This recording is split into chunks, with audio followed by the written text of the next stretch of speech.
So I'm here with Harry Arnett, Senior Vice President of Marketing at Callaway Golf. So Harry, you're quite the social guy. You're not the average Vice President, Senior Vice President of Marketing for a publicly traded company, are you? I mean, what inspired you to participate in the marketing as opposed to just direct it? I just thought that would be a cool way for our brand. For years and years, we've been really the most accessible brand in golf and done things a little bit different, even going back 35 years from the inception of the brand. That I personally thought that would be a really cool way to engage with fans of Callaway directly rather than try to do it through other marketing. And it really gave us, at a time 3 or 4 years ago when we were trying to get the brand back up and running and back to the top, to really connect with the people that were most important to us, people that are buying our products directly, to answer and any question they had about Callaway, but also to let them feel like they were a major part of what then was a brand turnaround. So, you know, when you talk about the background of Callaway from 35 years ago to today, can you kind of walk us through, you know, your kind of thoughts as to how Callaway started in marketing and where they are now? Yeah, it's pretty simple. Like I said, 30 plus years ago, Ely Callaway, founder of the company, what a coincidence, company's named Callaway. But he really had a pretty simple approach. Make products that were demonstrably superior and pleasingly different for golfers. And not just that, but he really was a master marketing person, using techniques and things that were really different for golf back then at late 80s, early 90s. And with that came, with every subsequent innovation, Callaway really was the brand and the company that introduced this new, exciting, kind of space-aged, more engineers than anybody else, creating innovation better than anybody else. And then, the added piece, which was really interesting to me, is he talked about the products a lot differently, more kind of eye to eye to golfers, and made them feel like they were a part of the emergence of Callaway. Okay, and then, so marketing 35 years ago up until now, huge difference. Yeah. And I see what you're doing personally. What is Callaway's kind of conceptual theory around marketing in today's day and age? Well, I think it's two things, and I think that we try to marry up two very opposing forces for the consumer. The aspirational nature of our brand, we're premium products. We're going to bring the most innovative, most technically superior products to the market, but also be the most accessible.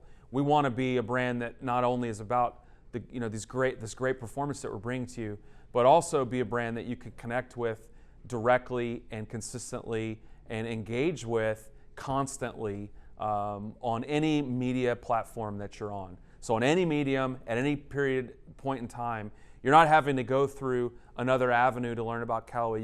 You can connect with us directly, and sort of the way that Ely Callaway looked at it, eye to eye with the golfer. We want to be sort of your partner in this, what can be a really frustrating, hard game, let's face it. But we want to be your partner in helping you play more golf, better golf, and have more fun than you had before. So I want to dive into that, but first I want a little bit of your background. When did you when did you arrive at Callaway, and how did you get into the position that you're in now? Yeah, good question. I ask myself that a lot.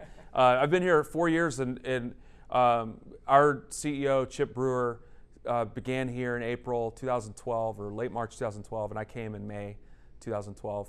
Had golf industry background. I was with one of our competitors for a while, and before that I have, even though I'm not a millennial, I feel like I have the resume that looks like a millennial. I've had a million different jobs, and some in broadcast media as well, which I think has prepared me well to help take Callaway into this direction of constant engagement with the consumer. So I've had a lot of experience with product marketing, a lot of experience with kind of traditional category management within sporting goods and outside of sporting goods, all sort of setting me up for the job I have now. And I think that the job itself has changed a lot even in the 4 years as we go on, because the consumer's changing so much. So, connecting with that consumer on a daily basis, which I try to do, and is really critical to helping me do my job better. So I think I can count on one hand how many CMOs or heads of marketing for publicly traded companies are actually participating like you are, though, not just on Twitter, which is kind of the default for marketers, but on YouTube, on Facebook.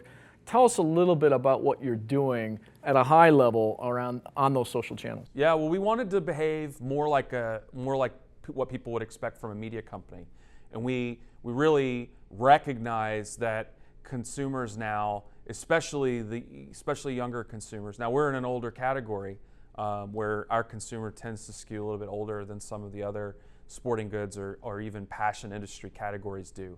But we recognize that consumers, even in our category, are wanting, as I said before, wanting to connect with brands directly. They don't want to get their information about a brand or discover what a brand is doing through other media outlets or through other sort of indirect experiences. They want that transparency coming from a brand. They want that direct connecting point. And so we kind of decided pretty early in our time of rejuvenating the brand that we wanted to behave more like what they would expect from a media company, or even, we haven't used this kind of language in a while, but we wanted to say, hey, if like the Food Network had a food brand that they owned, they wouldn't just run a Dum Dum commercial or put a print ad. They would create these vibrant media experiences for people that could not only get the information about the product or be entertained by what they saw, but it would create a pretty significant feedback loop about what the innovation path would look like from that point going forward. And so that began, honestly, with just that decision. If you were not bound by the normal stuff that marketers find themselves bound by, things like your marketing budget, things like how much you want to spend in production, things like production values, things like tone and manner, all the stuff that you think about in a typical kind of media creation world. If you weren't bound by any of that stuff, and the only thing you wanted to do was to connect with as many consumers directly as you could at a time, how would that drive your behavior? And that's what we did. Yeah, but come on. I mean, most CMOs and heads of marketing aren't doing it themselves. Yeah. So you've become almost a talk show. I've seen this set. I'm like, Right. What? This is like better than most ESPN or Fox Sports sets that I've seen. Yeah. You guys put together a fantastic. If you haven't seen it, we'll link to it right here or in the show notes. But you should see this set that they put together. Quite the operation there. I mean, whose decision was it to do that, and why'd you do it? It was sort of an evolution, because we started out with, on that particular show, we started out with a little talk show with a couple cameras that were really over-the-counter stuff that you could buy anywhere, a set that looked a lot like this one. This might actually be our old set. And it was meant to be, let's have a talk show where we're talking about our products, the people, and let our fans of Callaway sort of be in on it instead of feeling like they were being marketed to all the time. No script, so we wouldn't go in with trying to hit all of the benefit hierarchy in a classical way, because at the end of the day, we wanted people to be entertained and we wanted to see it.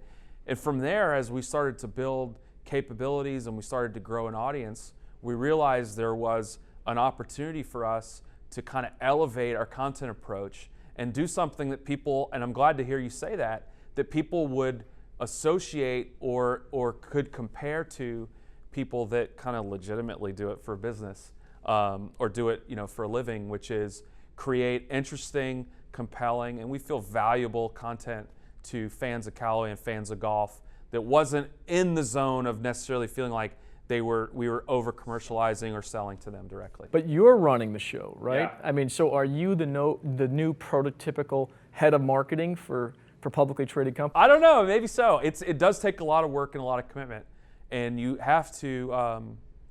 definitely have to get comfortable with not operating with a traditional safety net or classical framework approach to how you might want to bring a product to market, for example, or how you want to do a brand, for example. But aren't you the best person to kind of take the concepts of what's going on in the C-suite and disseminate them in an authentic and trustworthy way to your target audience? I mean, who would be I can't think of a better person to do it. I just don't think there are too many heads of marketing that are as charismatic as you or that can speak on camera as well as you can. Well, that's the backbone of why we did it, is we felt like not just me, but the people that work in our group no one knows the brand or loves the brand as much as we do.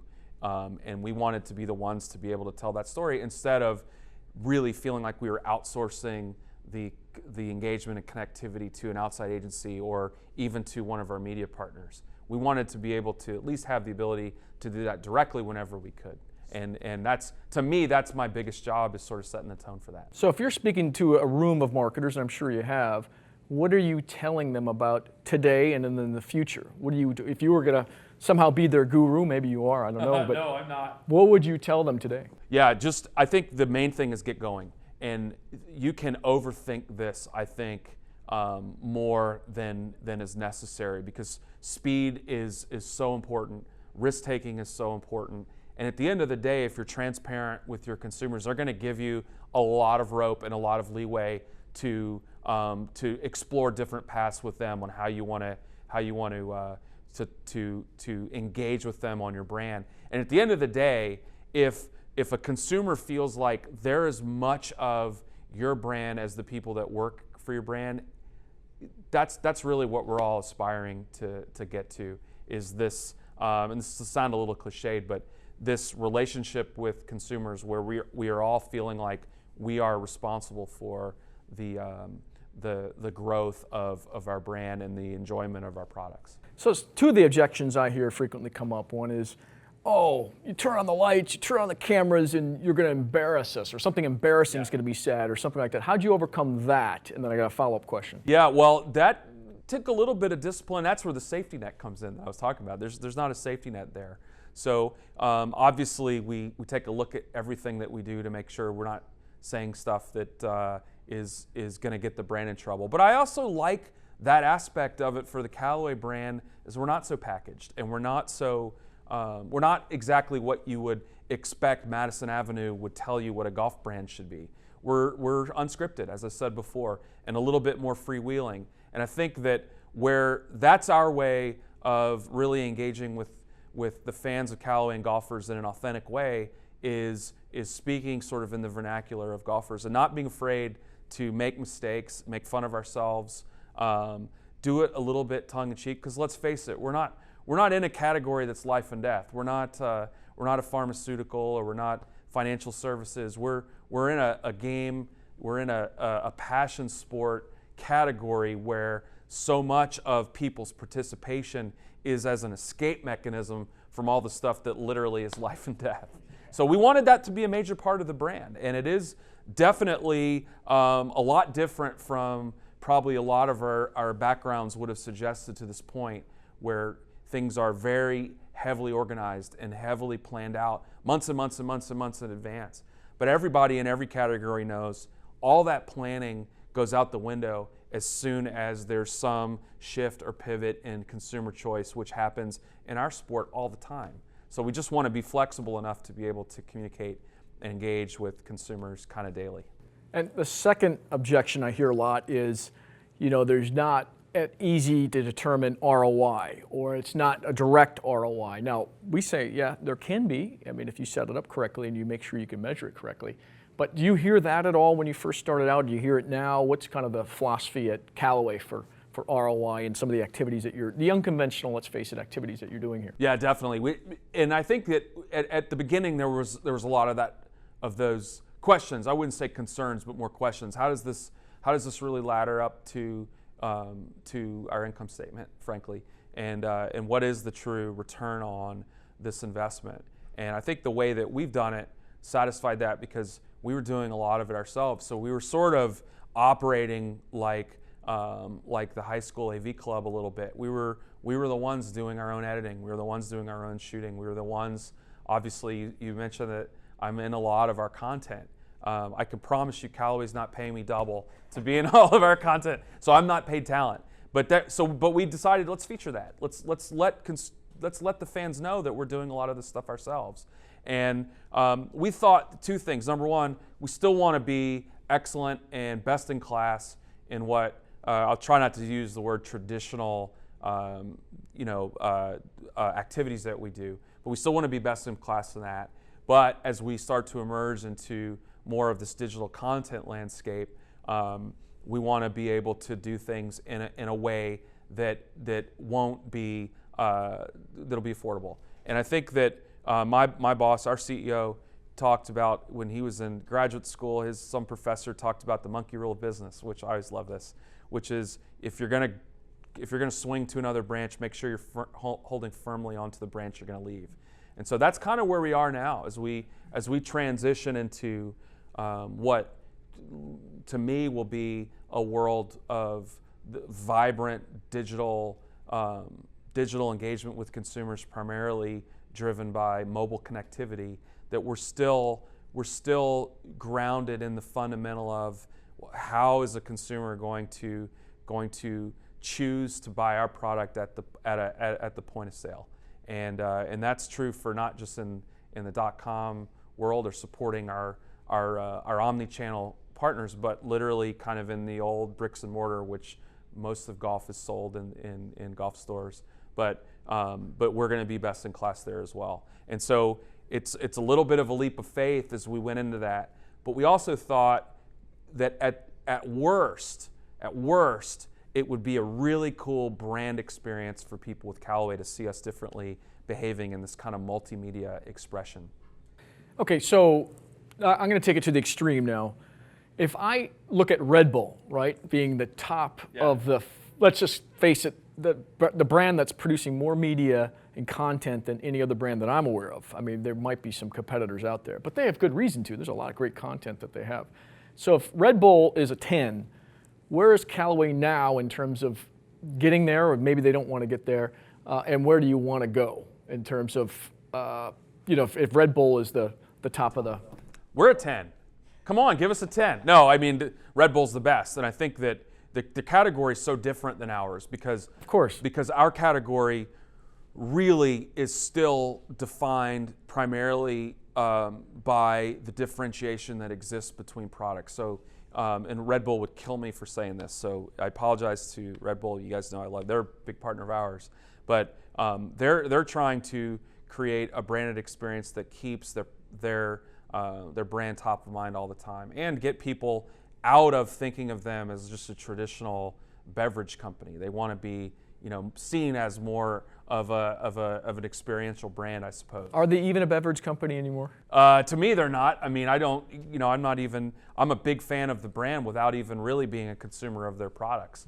But so that part to me is like where all of us that are wanting to be excellent in content aspire to that level where you really, once you get into this world of Red Bull, you never want to leave. And wherever, the part that I think is really analogous to us and why they inspire us a lot is wherever Red Bull is involved, that's going to elevate that experience. And that's definitely where we would aspire to. So I would say from a delivery, content to content, if you were going to take the very best of Callaway and the very best of Red Bull, I'd put what we had up against theirs. In the purest sense of quantity, no one touches them. They're in a league on their own. So if they're a 10, I'd put us at a 3 in terms of quantity. In terms of quality, I'd put us up there against anyone, especially the stuff I'm in. Yeah, I haven't seen rooms like that with Red Bull. But I'm not even thinking Red Bull's a beverage company anymore. I think that's just kind of a... Yeah, that's just right, exactly. That's just something they have to transact with. I just wonder, and I've asked them this, they won't answer the question, but are they making more money on their media than they are on their beverages? I'd like to see their balance sheet. I don't think they're a publicly traded... I did. They won't answer it. They won't answer the question. Everybody that is in this content space today, and I think they all do anyway, but we all owe it to the pioneers up there at Red Bull to kind of show all of us a path of how we really can break away from being kind of the same way of marketing our products depending on the category. So they've really given us all a path and hope to really engage with consumers differently. So let's go to sports communities. This is kind of a passion of mine. It's funny. Sports, for having the most passionate fans, with the exception of maybe pop stars. If you look at the chart, and I've done the research here, pop stars have the most passionate fan base, right? Because they're connecting with them through music. But athletics and sports is number 2.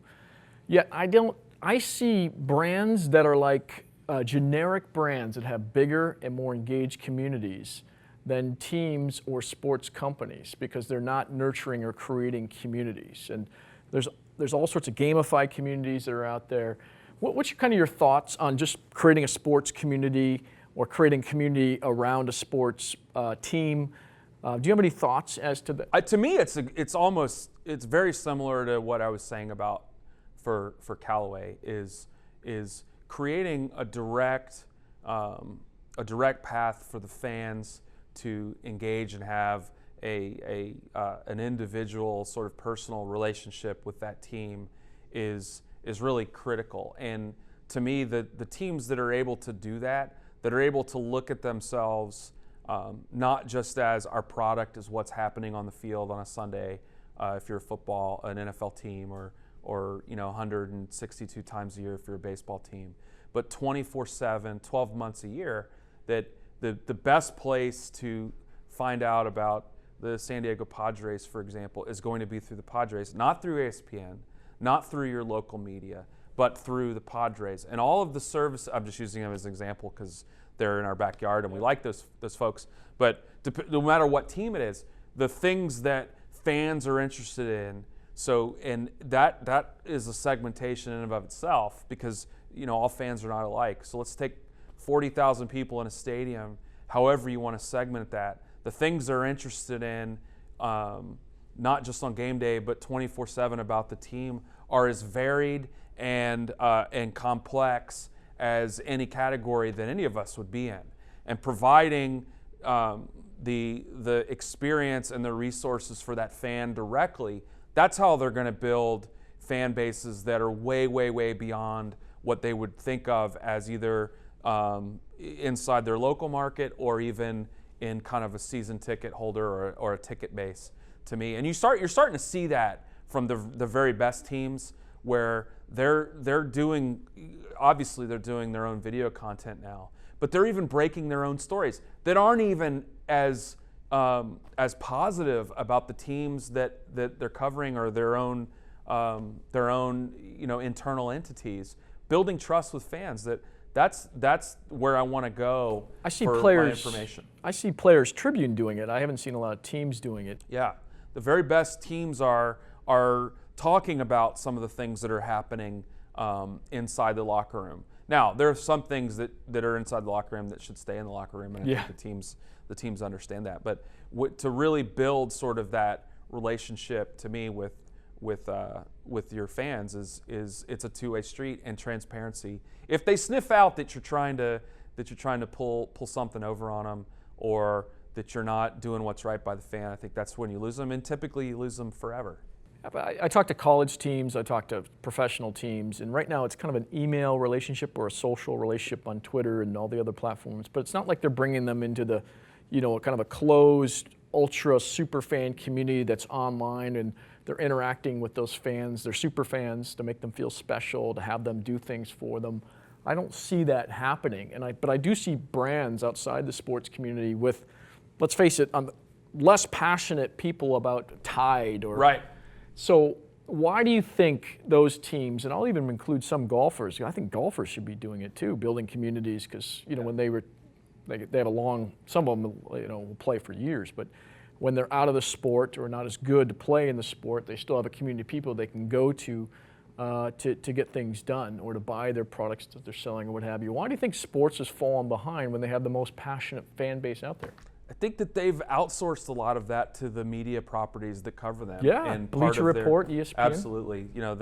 They typically pass that off to an umbrella, broadcast rights or arrangement of the media companies that follow them, rather than thinking about their own fans as their fans. Isn't that a huge miss? It's a huge miss, and I think next 5 years I would be shocked if 3 to 5 years if we don't see more and more teams start to really invest heavily into their even their online communities, their direct online communities.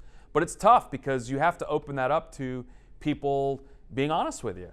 So we have our own community here at Callaway that we started 18 months ago, and our only ground rule for that was be respectful. And you can say whatever you want about Callaway. You can say that you've had a bad experience with our products. You can say that, whatever it is that you might feel as a criticism of Callaway, but just be respectful. So no trolling, and that's really the type of environment I think that creates rabid fans for your brand.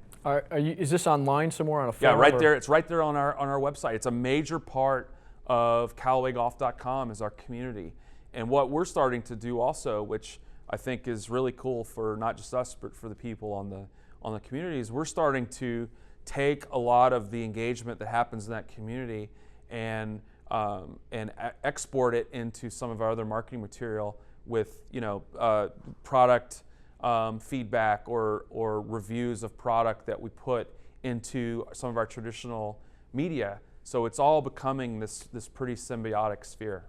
Okay, so last question before we wrap things up. Oracle did a study that 27% of US fans and only 14% of international fans actually are involved with the team at the loyalty level or at the engagement level. And the fans feel like, in this day and age, those numbers should be just flipped. It should be 77% and 86%, respectively. Right. So do you have any thoughts around, and you've touched on this already, but how teams or players or athletes can move people into more of a deeper connection, if you will?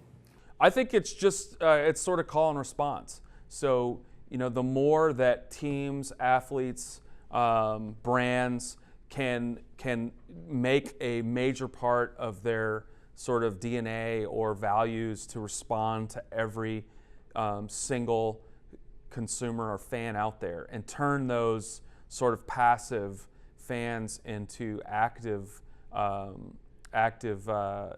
loyalists for the brand, you're going to start seeing those numbers flip. And the thing that I would say too is those 14%, or for us as a broader, the broader math for us is the people that are actively engaged with us digitally only make up a small percentage of the people buying Callaway. Those are our most important fans, because not only are they the ones that are engaging with us, they have much broader, much faster, much more potent personal networks than a passive fan does.